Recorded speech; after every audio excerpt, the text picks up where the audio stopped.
तेरे मेरे दरमियां।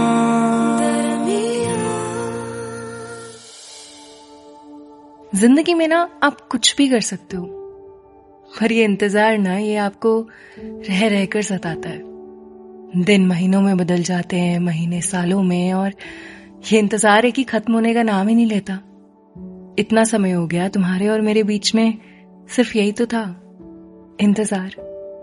मुझे इंतजार था कि तुम ये 5 कदम की दूरी बस तय कर लो, बस ये 5 कदम की दूरी। और शायद तुम्हें इंतजार था कि किसी दिन मैं कुछ बोल दूं। इस इंतजार की वजह से आज मैं नहीं जानती तुम कहाँ हो, और मैं हूं इस नए घर में जहां मैं किसी को नहीं जानती। और इन आसपास के हंसते खिलते चेहरों के बीच में ना रह रह के एक डर सता रहा है मुझे। अकेला लग रहा है इस लोगों से भरे कमरे में। ऐसा लग रहा है कि जैसे कहीं दूर दराज भी तुम्हारा चेहरा दिख जाए ना, तो अभी ये सब छोड़कर भाग जाऊं मैं। तुम्हें पता है, तुमसे मिलना मेरे दिन का ना हाईलाइट होता था। हर सुबह उस बस स्टेशन पर बस तुम्हें देखने का इंतजार करती थी, और अब ऐसा लग रहा है जैसे कल से जब सुबह उठूंगी ना, तो पता ही नहीं कि हंसने के लिए, मुस्कुराने के लिए कोई वजह होगी भी या नहीं। खैर, अब शायद ये इंतजार ही रह जाएगा हमेशा के लिए, तेरे मेरे दरमियां। रोज की तरह आज सड़क पर चहल पहल तो है। फूल बेचने वाला ताजे फूलों को समेट रहा है।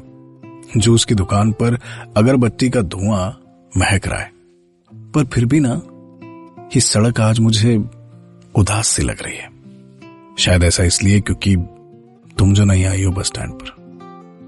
मैं रोज की तरह तुम्हें देखने के लिए बस स्टैंड पर खड़ा हूं और चाह रहा हूं कि तुम खिलखिलाती, मुस्कुराती अपनी बातें अपनी सहेली से करती हुई आ जाओ।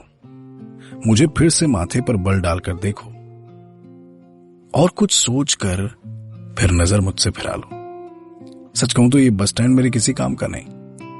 मैं यहां सिर्फ तुम्हारे लिए आता हूं, एक्टिंग करता हूं। मुझे कोई बस नहीं पकड़नी। मेरी तो यही उम्मीद है कि एक रोज तुम मुझे नोटिस कर लो और मैं कह डालूं तुमसे हर वो बात जो किसी भंवर की तरह मेरे मन में घूम रही है।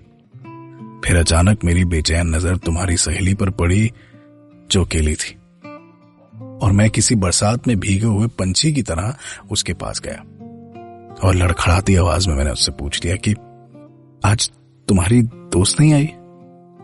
उसने मुझे बताया कि मैंने देर कर दी।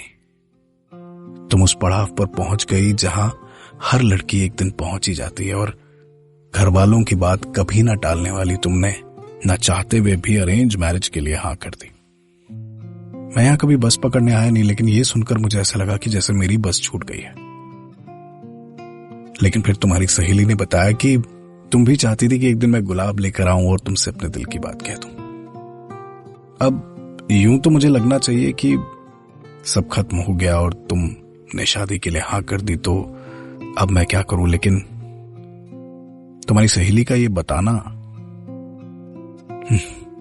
मुझे एकदम फिल्मी हीरो जैसा फील करा गया। और अब ये सोच रहा हूं कि बिना देर किए घर पर बात करूं अपने, और जल्द से जल्द तुम्हारे घर वो लाल गुलाब लेकर पहुंच जाऊं।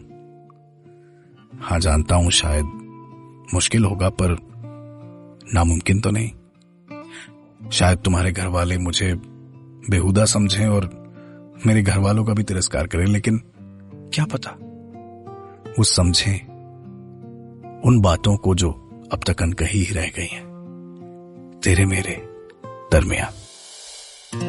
तेरे मेरे दरमियां। इस पॉडकास्ट के बारे में अपना फीडबैक देने के लिए हमें लिखें podcast@myradiocity.com पर।